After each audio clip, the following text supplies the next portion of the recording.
Bem-vindos a mais um episódio do JBA News. Hoje eu quero falar sobre taxa de juros no Código Civil. Esse assunto ele foi alterado no ano passado no Código Civil. É um assunto importante e ele vale a pena ser explicado e comentado aqui. Em primeiro lugar, eu quero fazer já uma introdução para dizer o seguinte: tudo que eu falar aqui sobre taxa de juros não se aplica aos mercados financeiros de capitais.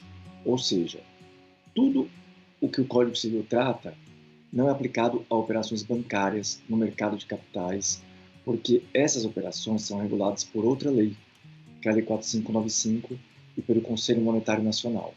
Lá eles têm uma regulamentação diferente para taxas de juros. Então, tudo que eu vou falar aqui ele se aplica ao mundo não financeiro, ou seja, entre empresas e pessoas que não são bancos. Então, qual é a relevância do assunto? O Código Civil, antigamente, ele dizia que a taxa de juros legal era a taxa de juros da mora dos impostos da Fazenda Nacional. Isso criou uma confusão, porque havia um grande debate que taxa era essa. E isso foi até o STJ, debateram por muitos anos se era 1%, que é a taxa que está no Código Tributário Nacional, ou era a Selic, que tinha em outras leis também tributárias. E depois teve um grande debate, sempre causava confusão. O Código Civil alterou no artigo 406 e ele resolveu que a taxa de juros legal é a Selic, a taxa Selic, menos a inflação. Então, de novo, taxa Selic menos inflação. O artigo 389 fala que a inflação, quando não for convencionada no contrato, é o IPCA. Então vamos usar como exemplo o IPCA. A Selic hoje no Brasil é 13,25%. Vamos colocar 13 para arredondar. Imagina que a inflação é 4%. Então, 13 menos 4, 9. Isso quer dizer que a taxa de juros no Brasil, Selic menos inflação, é 9%. Isso é o que os economistas chamam de taxa de juros real, que é a taxa de juros menos a inflação. O que é a Selic? Por que teve essa lógica por trás? Uma curiosidade. É um conceito da economia. A Selic é a taxa de juros que o governo federal paga nas suas próprias dívidas, pós-fixadas. O governo federal, os títulos que ele emite e que ele se divida, ele pega dinheiro emprestado, ele usa a taxa Selic, que é uma taxa da Câmara de Compensação e Negociação dos Títulos Públicos Federais, como referência. E todo mês eles vão, o Copom, como a gente sabe, que é o Conselho de Política Econômica, se reúne e decide qual é essa taxa. Então, a lógica é, olha, a taxa de juros no Brasil legal é a taxa de juros do governo menos a inflação.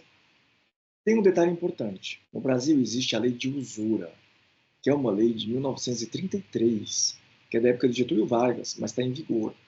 Essa é a lei que ela trata dos empréstimos entre pessoas. Ou seja, se eu quero emprestar para alguém, uma empresa, não banco, tá? Sempre lembra que não tem a ver com banco. Uma empresa qualquer que quer me emprestar, vai se cair na lei de usura. O que a lei de usura fala? Ela diz que a taxa de juros nos empréstimos, nos mútuos no Brasil, elas podem ser no máximo o dobro da taxa legal. O dobro da taxa legal. Ou seja, você pode estipular um empréstimo no Brasil com juros, desde que ele seja o dobro da Selic menos inflação.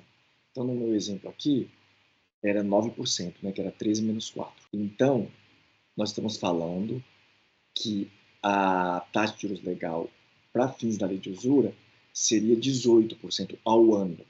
Ao ano, tá? Sempre aqui eu estou falando ao ano. E a lei de usura também ela proíbe os juros compostos, ou seja, os empréstimos entre pessoas físicas e jurídicas não financeiras, elas têm que ser juros simples, não juros compostos, que é chamada capitalização, é vedada a capitalização. Nos bancos, por exemplo, é permitida a capitalização.